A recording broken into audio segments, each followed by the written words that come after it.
qué la coloco esta temática de primero? Por una sencilla razón. Cualquier patología que ustedes vean en neumología, se llame asma, EPOC, neumonía, se llame tromboembolismo, se llame micosis, etcétera, siempre va a llegar a insuficiencia respiratoria. Es la complicación extrema.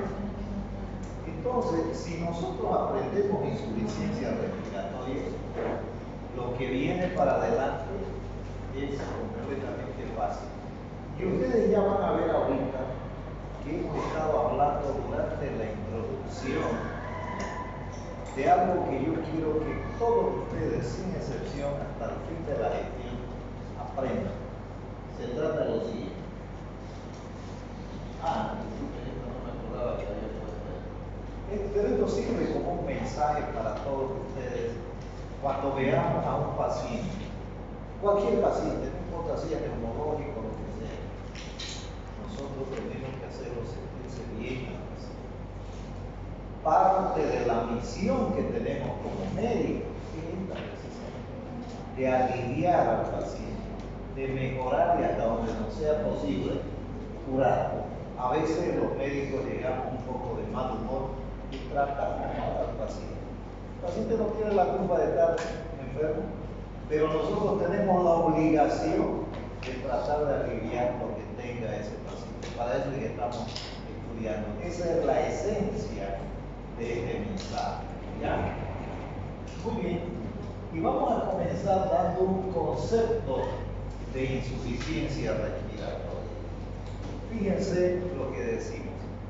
Es la incapacidad del aparato respiratorio de mantener un adecuado intercambio de gases, ya sea en la ventilación, en la perfusión o en la difusión. Y si recuerdan en alguna de las clases hemos hablado de qué es ventilación. De manera fácil y sencilla, ventilación no es nada más ni nada menos que la entrada y salida de aire a través de la vía aérea por acción de la musculatura respiratoria. ¿Cuál es la musculatura respiratoria? Diafragma, músculos intercostales, escalenos, entre los traidomastoideos, etcétera, etcétera. Eso es ventilación. O sea que fíjense qué grande que es ese concepto. Cualquier alteración en la ventilación nos va a llevar a insuficiencia respiratoria. ¿Qué es difusión? No es nada más ni nada menos que el pasaje de una molécula de oxígeno de un lugar de mayor concentración a otro de menor concentración.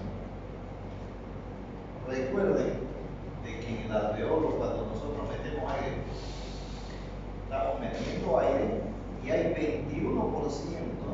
de concentración de oxígeno en ese aire que llega a los alveolos.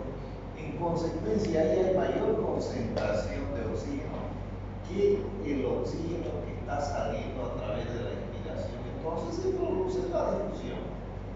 De manera tal que si ustedes tienen un trastorno difusional, por ejemplo, un engrosamiento de la membrana alveolar, como sucede, por decirle algo, en la enfermedad pulmonar intersticial difusa, ese paciente va a ser insuficiencia respiratoria. Perfusión. ¿Qué es la perfusión en sí? No es nada más ni nada menos que la llegada de esa molécula de oxígeno hasta la mitocondria. Obviamente hay un camino. La molécula de oxígeno no se va porque quiere, necesita un medio de transporte, y ese medio de transporte, ¿cuál es? El glóbulo rojo, donde se encuentra con una amable señorita que se llama hemoglobina y se transforma en oxihemoglobina y se va, por decir así, de viaje hasta llegar a la periferia. Allá el oxígeno busca otra señorita, muy amable por cierto, que se llama mitocondria, que es donde va a ir a desarrollar precisamente energía.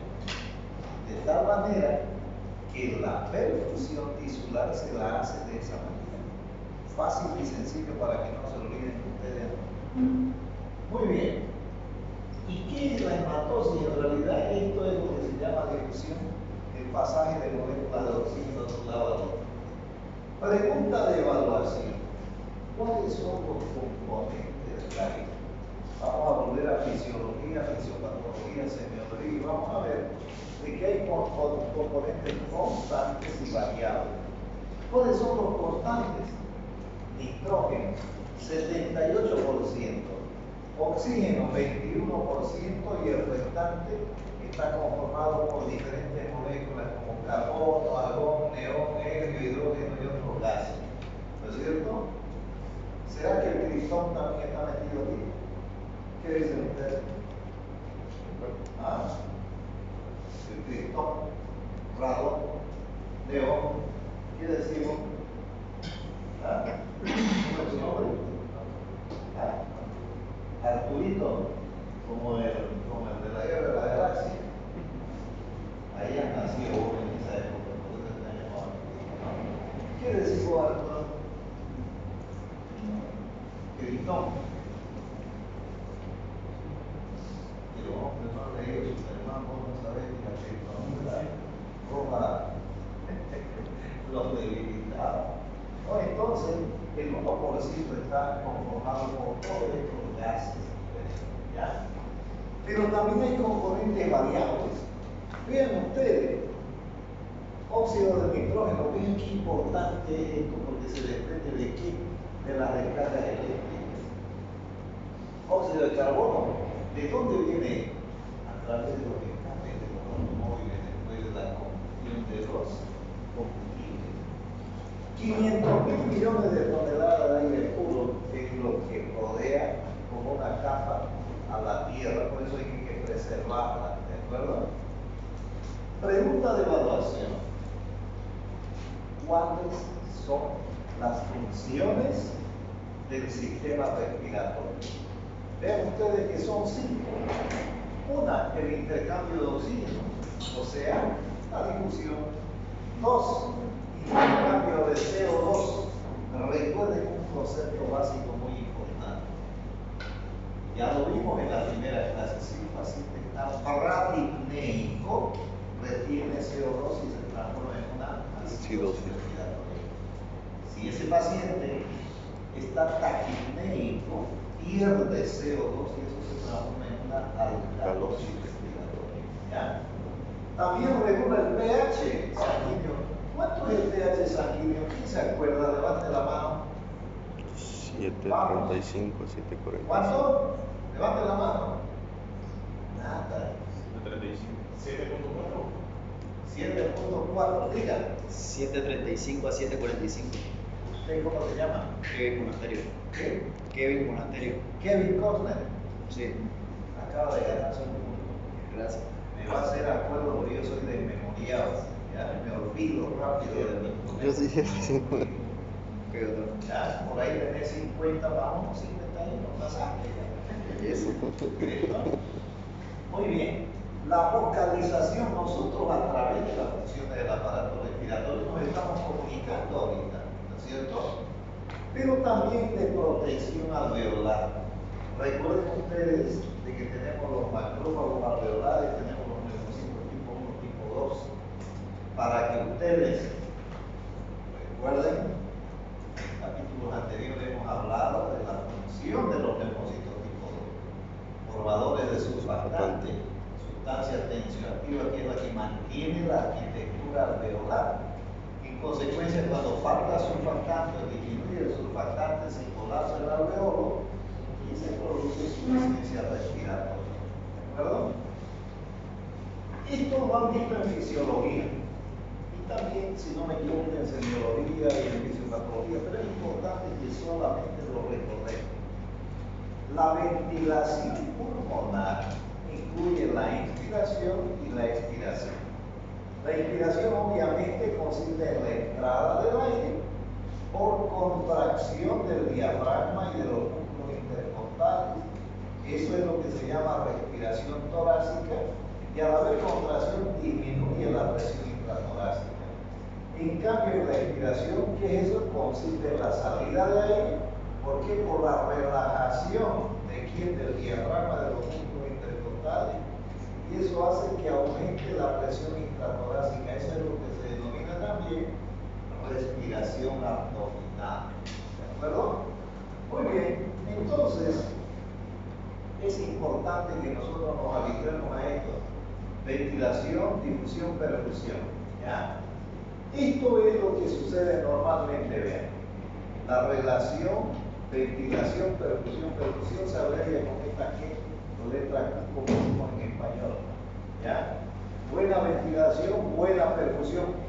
Pregunta de evaluación, pero hay situaciones como esta, por ejemplo, que se denomina espacio muerto. ¿Qué es el espacio muerto? Fíjense, aquí yo tengo buena ventilación, buena perfusión normal. Pero cuando yo tengo buena ventilación y mala perfusión, se produce lo que se llama el efecto espacio muerto. Y también hay otro fenómeno que se llama efecto Schumm. Vean, aquí yo tengo buena ventilación, buena perfusión normal. Pero puede suceder que yo tengo mala ventilación y buena perfusión. Ejemplo, un paciente que tiene tapones mucosos. Hay una mala ventilación y hay una buena perfusión. Entonces, eso se llama efecto Schumm. Muy bien. En esta diapositiva, préstenme atención, porque yo creo que aquí está la clave de todo lo que van a estudiar ustedes. No solamente neumología, sino todo, cualquier materia, cualquiera. Vean ustedes cómo es de fácil estudiar neumología. Esto que yo tengo aquí es un alveolo. Esto es el lumen alveolar. Acá tengo otro alveolo. ¿Ya? O sea, un alveolo, otro alveolo, y al medio tengo esto que se llama espacio intersticial. ¿Cuál es el contenido del espacio intersticial? Aquí, capilares y linfáticos. ¿Por qué es importante saber esto? Terriblemente importante, por una razón simple. Ustedes saben que inmunológicamente se explica cualquier patología que tengamos. Y eso depende de qué? De mediadores inflamatorios. De histamina, serotonina, bradicinina, tromboxano, factor de necrosis tumoral, factor agregador de plaquetas, leucotrienos, citoquinas, interleuquinas. Todo eso son mediadores inflamatorios. Se llaman mediadores inflamatorios porque median en la inflamación. ¿De acuerdo? Estos mediadores inflamatorios se activan ¿por qué? Es la pregunta. Vean ustedes, las bacterias, los virus, los hongos, los parásitos, los agentes químicos, los agentes físicos, los agentes inmunológicos, los agentes neoplásicos y otros de causa desconocida activan estos mediadores inflamatorios. O sea que tienen fiebre, mediadores inflamatorios. Le dolió la barriga, mediadores inflamatorios. Le duele su articulación, mediadores inflamatorios. ¿Ya? Estos mediadores inflamatorios están metidos, como decimos en Santa Cruz, en la sopa. ¿Ya? Pero son tan importantes y es por eso que yo quiero que ustedes me presten atención. Los mediadores inflamatorios básicamente actúan de dos maneras. Vean ustedes qué fácil es el neumólogo. Sobre el aparato respiratorio y sobre el sistema cardiovascular. Sobre el aparato respiratorio, ¿qué produce? Broncoconstricción, edema de mucosa e hipersecreción bronquial. ¿Qué casualidad? Es lo mismo que producen en el asma, como vamos a ver más adelante. Sobre el aparato o sistema cardiovascular, ¿qué produce? Vasodilatación, que es la causante de la hipotensión que se produce, y aumento de la permeabilidad capilar. Al aumentar la permeabilidad capilar, lo que sucede es que hay fuga de líquidos del espacio intravascular al espacio intersticial. ¿Se acuerdan que en una de las primeras clases les dije que el espacio intersticial se puede llenar de 4 cosas? De agua, Sangre. de células inflamatorias, de proteínas y de células neoplásicas. De eso se va a llenar siempre. No hay otra cosa más. Y si ustedes descubren otra, me avisan para que los exima en la materia. ¿De acuerdo? Entonces, vean ustedes, es así de fácil la neumología. Yo no sé cómo lo habrán estudiado ustedes en primero, segundo, tercer año, pero eso es lo que está escrito en los libros y en toda la literatura médica. ¿De acuerdo? Entonces, ¿por qué les doy esa explicación? Porque esos mediadores inflamatorios, ¿por dónde están? Circulando en la sangre. ¿Ya? ¿Y la sangre por dónde va? Por las arterias, arteriolas y capilares. Entonces, yo tengo aquí un alveolo, aquí tengo otro alveolo, tengo el espacio intersticial. Y aquí tengo los capilares. Y dentro de los capilares que tengo agua, tengo elementos figurados, como glóbulos blancos, glóbulos rojos y plaquetas, y tengo proteínas. ¿Ya? Muy bien, hemos dicho que produce vasodilatación los mediadores inflamatorios. Entonces hay fuga de líquido del espacio intravascular hacia el espacio intersticial. ¿Cómo? ¿Ve? Se fugó el agua hacia el espacio intersticial.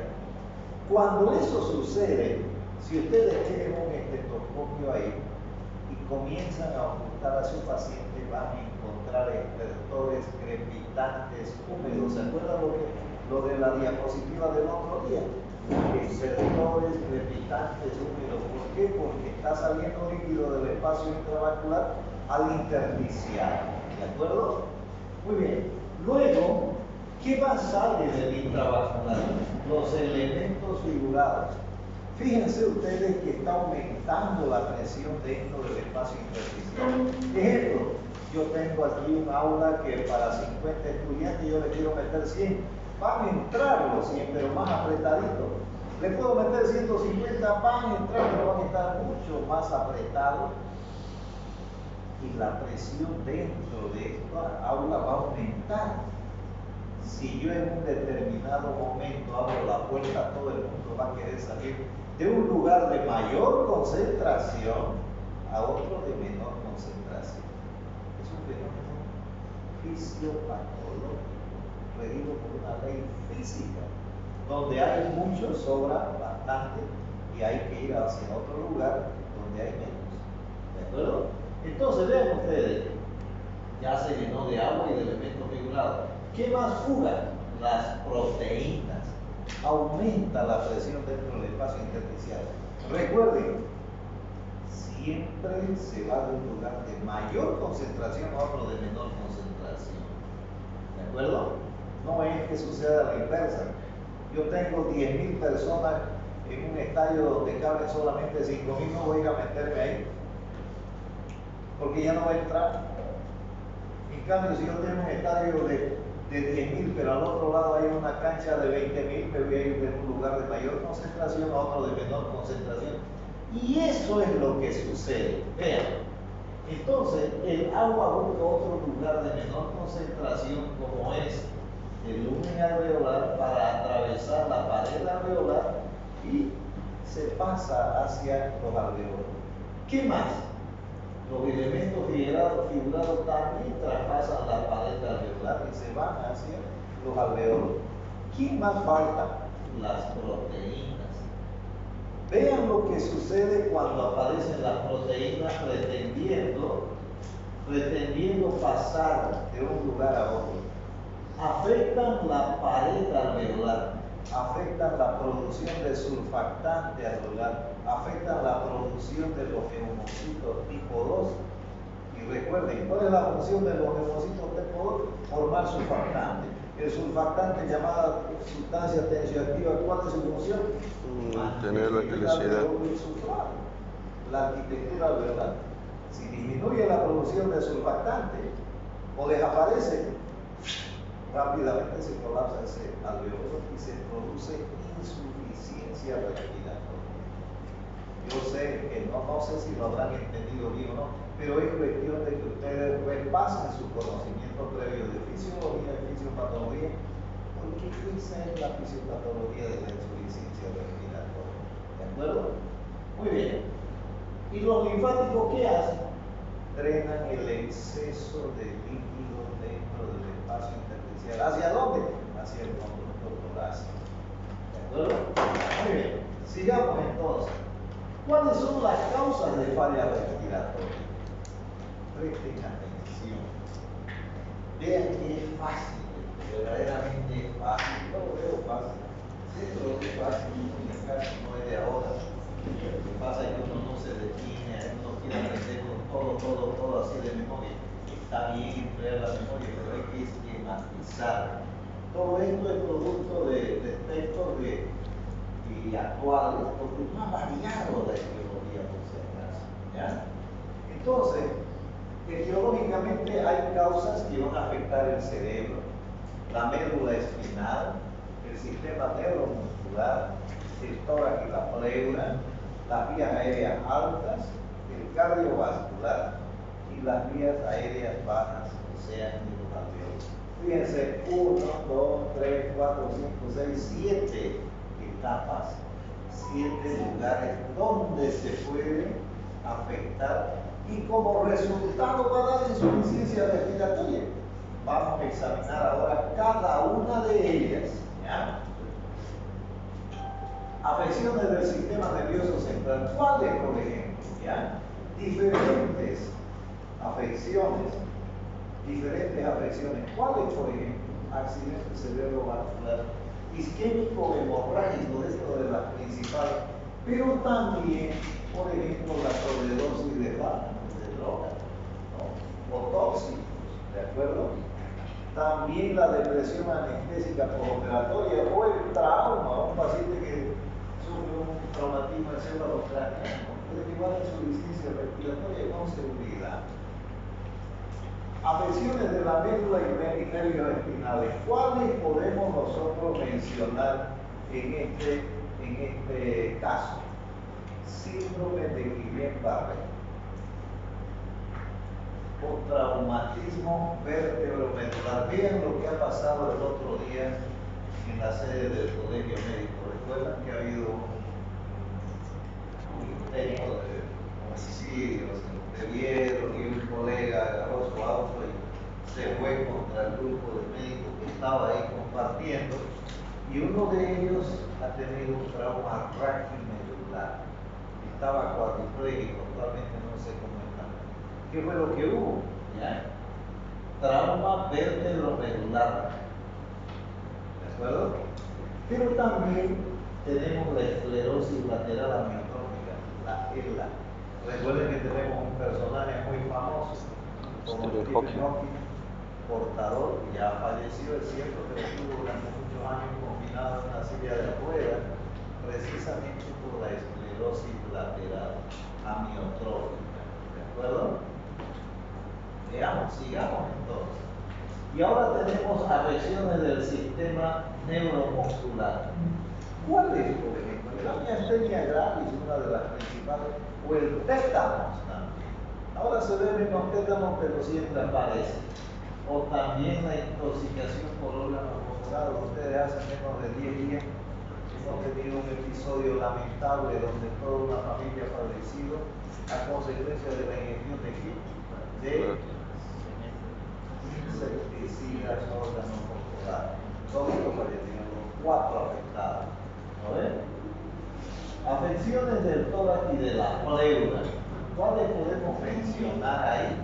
Obviamente algunas, como por ejemplo diplopia muscular o también la obesidad, o pacientes que tienen neumotórax y derrame pleural. ¿De acuerdo? Afecciones de las vías respiratorias altas, también un sinnúmero de enfermedades, como cuáles, como el famoso SARS, síndrome de apnea obstructiva del sueño, o también la parálisis de las cuerdas vocales, o una obstrucción de la tráquea por cuerpo extraño, por un tumor, por tapones de moco, etcétera, etcétera, o una epiglotitis o un edema laríngeo. Recuerden, ya que hablamos de edema laríngeo, es un error tratar con corticoides de entrada. hay que seguir una secuencia. Primero adrenalina, segundo antihistamínico, tercero corticoide.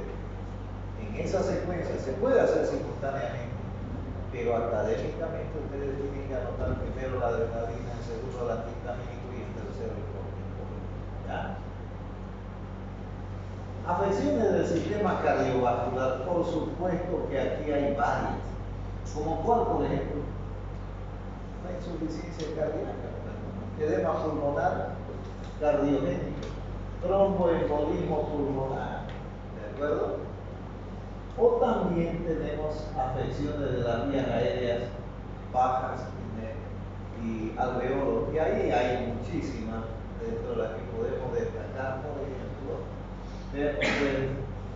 la sepsis, la aspiración de contenido gástrico, lo que se llama síndrome de Mendelssohn, sepsis, asma, EPOC, o la máxima expresión de la insuficiencia respiratoria, ¿el cual es?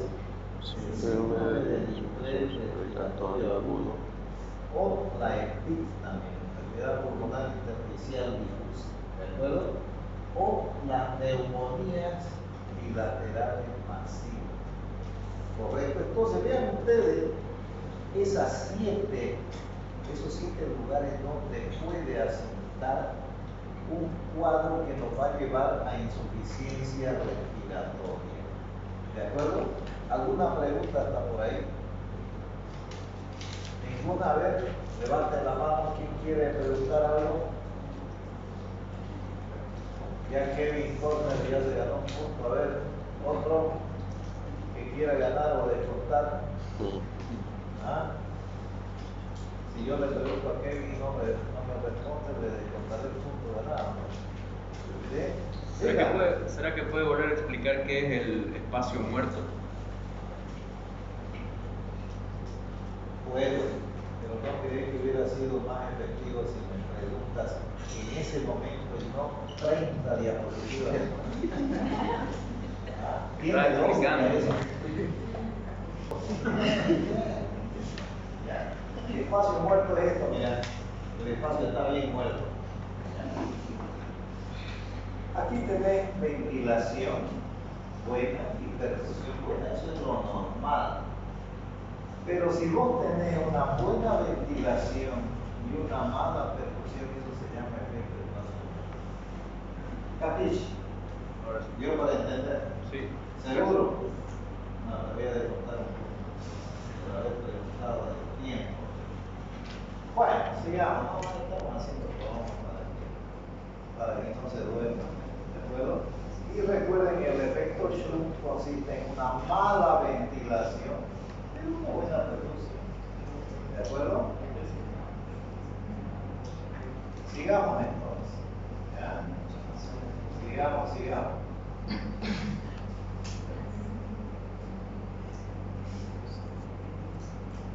Aquí nos habíamos quedado, ¿no? ¿Quién conoce a Paulo Coelho? Pero hay que estar motivado y hay que leer, ¿cierto? Ya, sigamos. Entonces, ¿para qué yo estoy estudiando todo esto? Para aprender la clasificación, pregunta de evaluación. ¿Ya? Tipo 1 y tipo 2. Tipo 1 o llamada también hipoxémica. ¿Ya? Tiene una PO2 menor a 60 milímetros de mercurio. Y una tipo 2 o llamada también hipercápnica. Ahí la CO2 está por encima de 50 milímetros de mercurio. ¿Ya? Y hay otra, ¿ya? Por ejemplo, recuerden la tipo 1 hipoxémica, la tipo 2 hipercápnica y la tipo 3 perioperatoria. Muchos pacientes hacen insuficiencia después de la cirugía o durante la cirugía. Y otro, la tipo 4 por hipoperfusión, por ejemplo, los escaladores, los que se van a subir a 3.000, 4.000, 6.000 metros, ¿no?, de altura, haciendo alpinismo, pueden tener este tipo de insuficiencia respiratoria. Entonces, es importante que ustedes recuerden esto. No importa la especialidad que ustedes hagan, siempre el diagnóstico se va a basar en una triada, en 3 pilares: el clínico, el laboratorial y el imaginológico. Entonces veamos los pilares. Vamos a ver el pilar clínico en la insuficiencia respiratoria. ¿Y cuál es lo primero que tenemos que saber nosotros? La sospecha clínica. Y vean ustedes qué fácil. La frecuencia respiratoria normal es de 10 a 20. Me va a decir de 12 a 18, no hay problema, no nos vamos a pelear por 2 respiraciones. ¿Ya? Pero si mi paciente está respirando 4 veces, 2 veces, 3 veces por minuto, ¿qué está pasando con ese paciente? Está hipoventilando, está reteniendo CO2.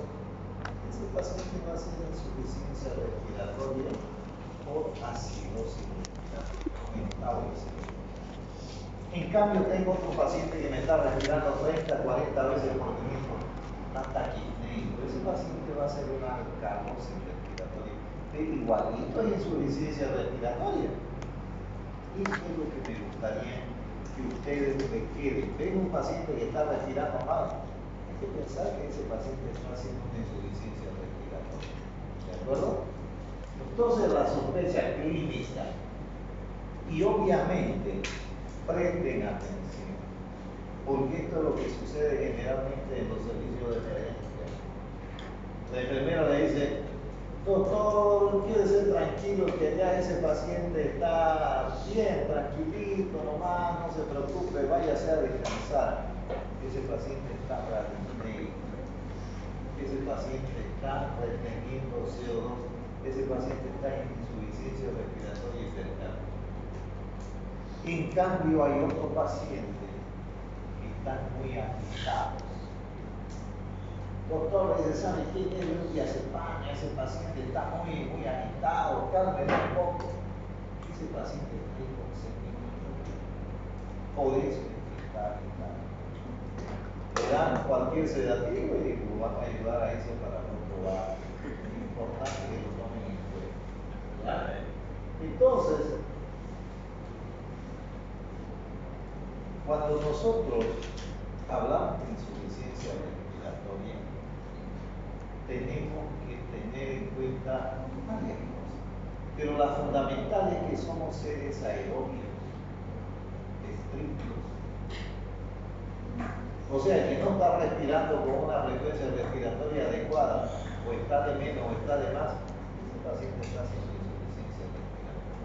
¿De acuerdo? Entonces, el diagnóstico se basará en la clínica, ¿correcto? Pero también se va a basar en qué? En el laboratorio. Y para hacer diagnóstico de insuficiencia respiratoria laboratorialmente hablando, ¿qué tenemos que saber? Diferenciar o tener en cuenta los criterios gasimétricos, los criterios gasométricos. ¿Ya? Los criterios de dosificación de gases en sangre.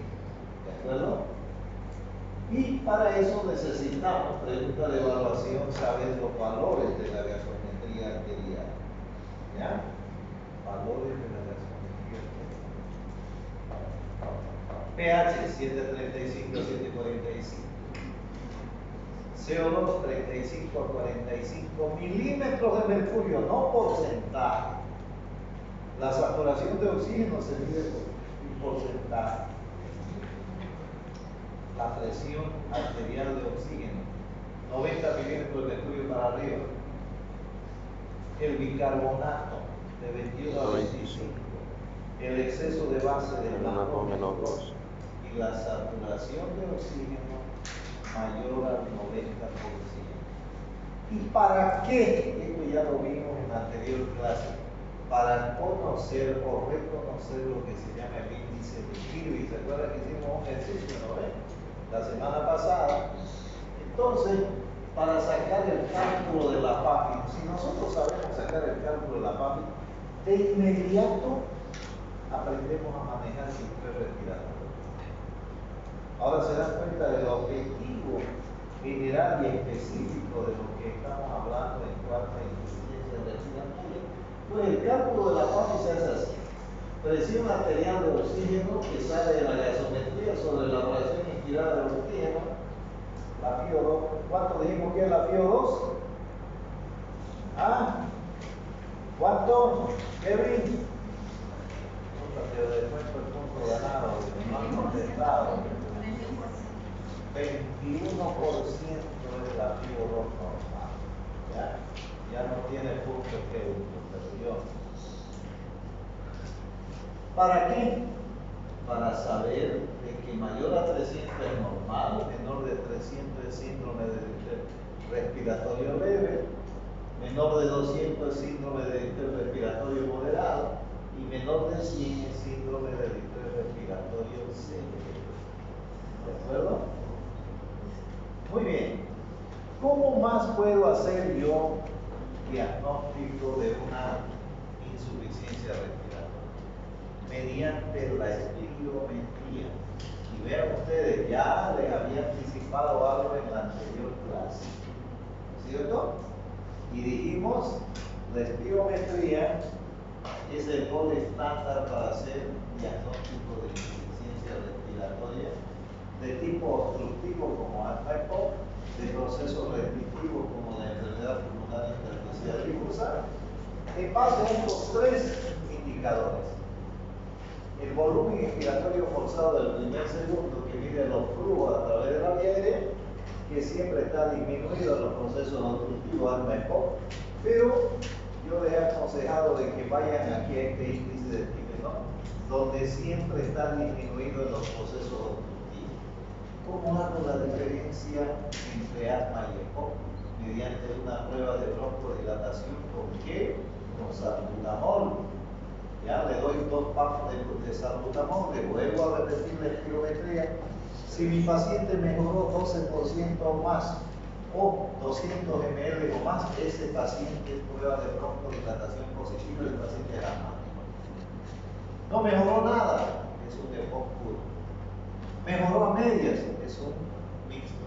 Vean qué pasa. Doctor, Diga. ¿y por qué generalmente no piden la espirometría? ¿Es muy caro el estudio o es que no se sabe? Rara vez he visto que piden. ¿Cómo se llama? Ruth. ¿Ruth qué? ¿Corteza? Hortales. ¿De a dónde es usted? Muy buena pregunta, me alegra. Vean ustedes, esta espirometría debería hacerse en todos nosotros. Hace muchos años yo propuse aquí, por ejemplo, con equipo propio, hacer espirometría a todos los estudiantes gratis. ¿Por qué? Porque nosotros podíamos hacer un estudio multicéntrico, aquí en la OCEBOL, en la Católica, en la Gabriela, en la Odabol, etcétera, etcétera, para ver cuáles son los parámetros espirométricos en la población universitaria de las diferentes universidades. Y luego dicen pues que a veces una golondrina no hace verano, ¿no? Y a uno no le da mucha pelota, a pesar de que era gratuito. Imagínense nomás que hubiéramos conseguido hacer ese trabajo. Yo les iba a poder decir, vean acá en los estudiantes que están en la carrera de medicina de la Universidad Cristiana de Bolivia, estos son los parámetros espirométricos de nuestra población. Pero de repente se puede hacer. Entonces, debería ser una obligación solicitar una espirometría, pero solamente lo hacen cuando están enfermos. Todo paciente que debe ser sometido a una cirugía programada tiene la obligación de que le hagan una espirometría, pero no lo cumple. Por identificar cáncer, dicen los libros. ¿No? Así son. Entonces, esa es la respuesta, ¿no? ¿Ya? Otras palabras no le da la gana. Pero debería hacerse. Nós vimos geralmente as pessoas que têm o processo de apneia, fazem a espirometria, e medicina do trabalho também fazem a espirometria. ¿Saben? Tanto allá el INPS, ¿no ven? Aquí el SUS, acá también hay SUS. A todos los pacientes que están bajo la cobertura del SUS deberían hacer vestimenta, porque es parte. ¿Acaso una de las principales funciones del Estado no es preservar la salud, la educación de nuestra población? Con eso nosotros tendríamos que saber cuáles los indicadores respiratorios y ventilatorios que hay en Bolivia y que no se hacen. No lo han hecho y lo van a hacer. Entonces, prueba de espirométrica positiva, ¿no?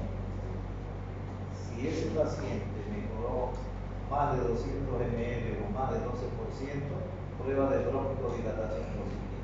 Recuerda, no mejoró nada, es un EPOC puro. Mejoró a media en un proceso mínimo. Pero si mi índice de difenó me da normal o aumentado, pueden jurar que ese paciente tiene un proceso de enfermedad pulmonar intersticial difusa conocido como fibrosis. Vean qué fácil. Bueno, o único broncodilatador que esté hablando de agua sería el oxutamol. No Se puede utilizar cualquier broncodilatador. Lo que pasa es que el salbutamol es el más usado y el más barato también, ¿no? Pero podrían usar salbutamol, fenoterol, terfalina, clenbuterol, ¿no? Etcétera, etcétera. Se puede usar. Pero el salbutamol es más barato, vale 20 bolivianos, el otro vale 100 pesos, ¿no? Ahí está. ¿Ya? Entonces, sigamos. Ahora el criterio imagenológico. Recuerden, si yo les preguntara cuál es el gol estándar para hacer diagnóstico de insuficiencia respiratoria, casi me escribiría.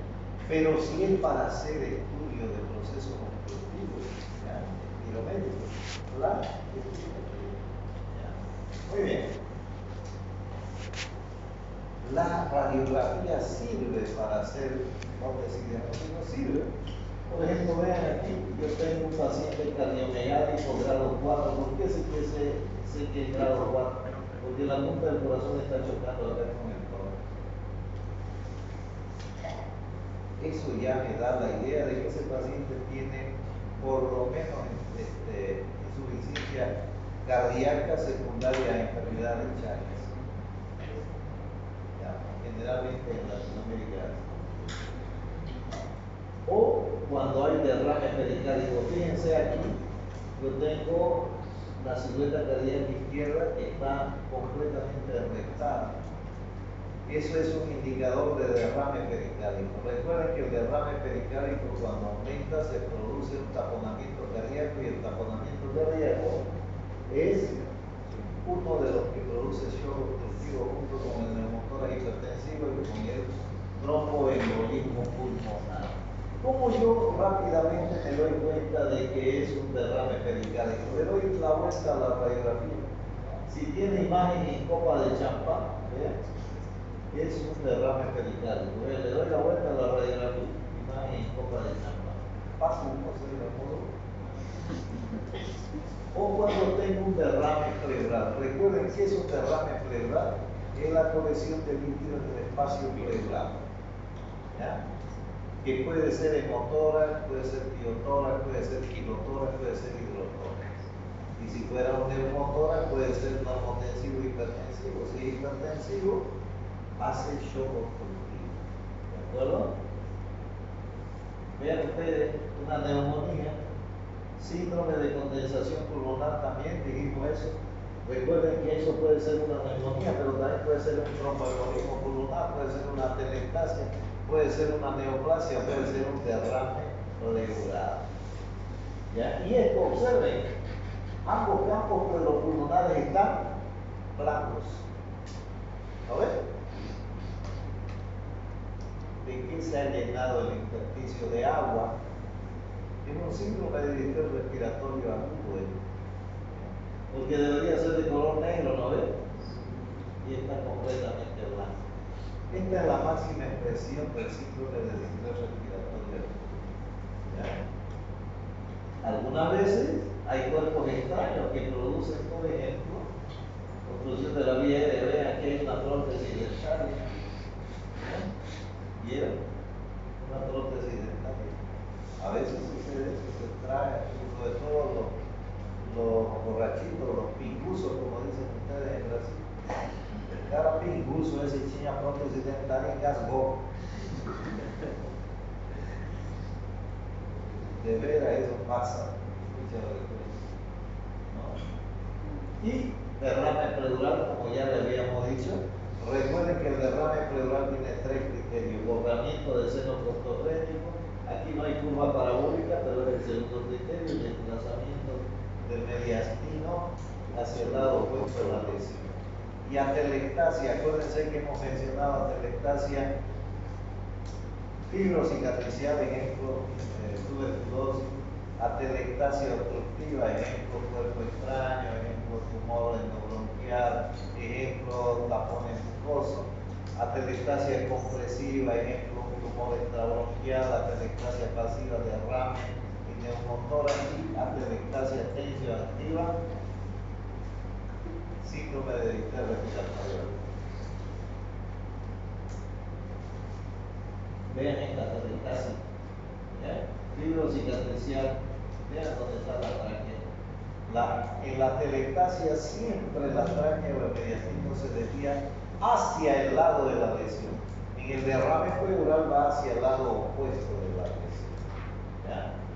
Y EPOC, vean ustedes, aumento del diámetro antero posterior, horizontalización de arcos costales y aplanamiento del diafragma. Ya los criterios. ¿Para qué hacemos todo eso? Para evitar esto precisamente, ¿no? Este es un paciente con insuficiencia respiratoria que lo estamos ventilando con ventilación no invasiva. Esta es una ventilación con un dispositivo que se llama tipo Venturi, ¿no? Entonces, ¿cómo hago yo el tratamiento de la insuficiencia respiratoria? ¿Acaso no dijimos de que de acuerdo al concepto de insuficiencia respiratoria, la incapacidad del aparato respiratorio de mantener un adecuado intercambio de gases en la ventilación, perfusión, difusión, dijimos, ¿no? Pues bien, la respuesta está ahí. Yo tengo que restituir una buena ventilación, una buena perfusión, una buena difusión. Obviamente es fácil decirlo, pero hay que aprender, ¿ya? Si yo tengo un problema ventilatorio, por ejemplo, asmático, es un problema ventilatorio, ¿qué tengo que dar? Un broncodilatador, corticoide y antineurología. Si yo tengo un problema ventilatorio por, digamos, un cuerpo extraño, ¿qué tengo que hacer? Retirar el cuerpo extraño. Si yo tengo insuficiencia respiratoria, problema ventilatorio por tapones de moco, tengo que hacer una toalete en la vía aérea. Si yo tengo un paciente con un problema perfusional, recuerden, perfusión, por ejemplo, una neumonía me da un problema perfusional, un tromboembolismo pulmonar me da un problema perfusional, o un problema difusional, por ejemplo, una enfermedad pulmonar intersticial difusa, bastante difícil de tratar, porque el problema está en el alveolo. Pero si fuera un síndrome de distrés respiratorio donde también hay problemas de colapso alveolar, yo tendría que hacer qué cosa? Tratar la causa determinante de ese cuadro.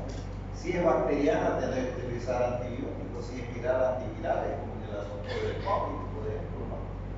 Molnupiravir, que es la molécula que salió hace 2 años para tratamiento, 3 años casi, ¿no? Si es un parásito, de igual manera, albendazol. Si es un hongo, bueno, utilizaré amoteresina, ¿no? Fluconazol, itraconazol, origonazol, carfopumina, alguna de esas cosas para el tratamiento de la fibrosis pulmonar. ¿De acuerdo? Entonces, de esa manera nosotros tendríamos que tratar a nuestro paciente con mascarilla de oxígeno, catéter nasal. Pregunta de examen. ¿Cuánto dijimos que es la FIO2 normal? 20. Si yo por catéter nasal o por ligotera le doy 1 litro, aumenta para 24%. Con 2 a 28, con 3 a 32, con 4 a 36, con 5 a 40%. Que es generalmente lo máximo que se puede hacer o mejorar cuando se da catéter nasal. ¿Saben por qué? Porque si yo le doy 20 litros, por decirle así, va a resecar la mucosa nasal y se va a producir epistaxia. Pero puedo utilizar una máscara tipo Venturi, eso puede llegar a 60, incluso 80% de fracción inspirada de oxígeno. O en su defecto puede utilizar también un ventilador mecánico, ventilación no invasiva con máscara de presión positiva, o puedo también darle, intubarlo al paciente y colocarlo en una prótesis respiratoria con FIO2 que va de 21 hasta el 100%. ¿No? Va a depender de la gravedad del caso. Como es todo esto, vean, este es un paciente al que se le está haciendo una máscara de presión positiva, dándole una FIO2 dependiendo de lo que necesitemos. Era de esa forma como se trataba a los pacientes con COVID antes de intubarlos.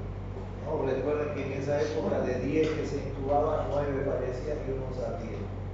¿No? Entonces hay que ver qué es lo que vamos a utilizar en su debido momento. ¿Ya? ¿Cuáles son las metas terapéuticas que yo voy a tratar de hacer? Gasométricas. Tengo que tratar de restablecer la gasometría arterial a parámetros normales. ¿Qué más? El patrón ventilatorio adecuado. O sea que yo tengo que tener un paciente que me esté ventilando entre 10 a 20 veces por minuto. ¿Qué más? La estabilidad hemodinámica. Tienen que estar esos parámetros hemodinámicos estables. Presión, frecuencia respiratoria, frecuencia cardíaca, temperatura, etcétera, etcétera, dentro de lo normal. ¿Qué más? Todo eso para evitar esto que se llama hipoxemia refractaria. Puede suceder de que a pesar de todo lo que hagamos el paciente dándole 100% de oxígeno, ese paciente no satura más de 60-70%. Ese paciente está con seguridad en un franco de estrés respiratorio 60. ¿Ya? Y bueno, finalmente, vean ustedes lo que decía Lin Yutang era un filósofo que hablaba precisamente de cuáles son las competencias que deberíamos tener cada uno de nosotros. ¿De acuerdo? Preguntas, solo de preguntas y respuestas para que yo pueda Especifica el oxígeno cuando estamos hablando de insuficiencia. Muy buena pregunta. A ver, ayer estuve 24 horas de turno, salió esta mañana. De los 19 pacientes, 15 estaban en ventilador.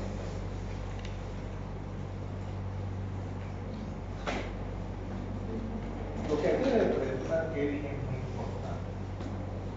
Fíjense cómo el concepto de insuficiencia respiratoria nos ayuda a dar la terapéutica adecuada. Si un paciente entra en insuficiencia respiratoria, hemos dicho ya que es por un estudio ventilatorio, perfusional y difusional. De cualquier manera, yo primero intentaré hacerle ventilación no invasiva. Le pondré el catéter nasal, una máscara de presión positiva, ¿no? Para darle la oportunidad de que a ver hasta dónde se puede respirar. Vamos a suponer que no se puede y el paciente continúa haciendo insuficiencia respiratoria y va a llegar un momento en que se va a agotar el paciente, entonces yo me veo obligado a intubarlo al paciente. Lo intubé al paciente y yo tengo que hacer una gasometría previa para ver cuáles son los valores gasométricos. Lo intubo al paciente, vamos a suponer que con 21% de oxígeno ese paciente a duras penas saturaba 52, por decir así. Le puse el 30% y a duras penas fue para 60%. Seguimos hipoglucémicos. Le puse 50% de FiO2 y a duras penas llegó a 70% de saturación de oxígeno. Y vamos a suponer que yo llegué a 90 de fracción inspirada de oxígeno y mi paciente a duras penas llegó a 80 de fracción arterial de oxígeno. Yo estoy con seguridad ante un paciente con insuficiencia respiratoria aguda severa, tipo de estrés precisamente severo. Para eso, Kevin, yo le hago una gasometría y hago lo que hicimos el otro día, el ejercicio. A ver, présteme atención, todo el mundo va a hacer el cambio. Tengo una presión arterial de oxígeno de 90 y tengo yo una FiO2 de 55. ¿Cuánto dio? ¿Cuánto? 1.63. ¿Ah? 1.63. 1.63, o sea, para hacerlo entero es 163.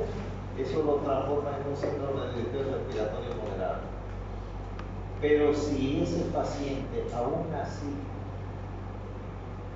no consigo obtener una presión arterial de oxígeno adecuada, aumento la fracción inspirada y le doy 95% de FiO2. Con 90 de presión arterial de oxígeno. ¿Cuánto dio? 90 sobre 90. ¿Cuánto? ¿Ah? 90 de presión y 90 de ¿Cuánto? 90 entre 95. 90 sobre 95. 0.94. O sea, 94. O sea que ese paciente tiene un síndrome de distrés respiratorio severo, ¿no? Entonces, en la medida de que mi paciente va respondiendo a la gasometría, yo puedo aumentar la fracción inspirada de oxígeno o puedo disminuir la fracción inspirada de oxígeno. Hay que tomar en cuenta que siempre hay que tener una gasometría antes, durante y después.